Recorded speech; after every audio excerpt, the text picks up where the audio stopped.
Good morning বন্ধুরা, সবাই কেমন আছো? কে কে আমার মতন এরকম ভোরবেলা উঠে রান্না বসিয়েছো? দেখো আমরা রান্না বসিয়ে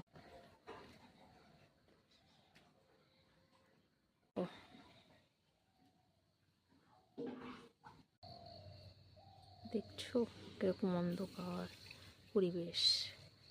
আমরা উঠে পর রান্না করতে শুরু করে দিয়েছি। দেখো সবে সকাল সকালও এখনো হয়নি, চারিদিকে অন্ধকার পরিবেশ।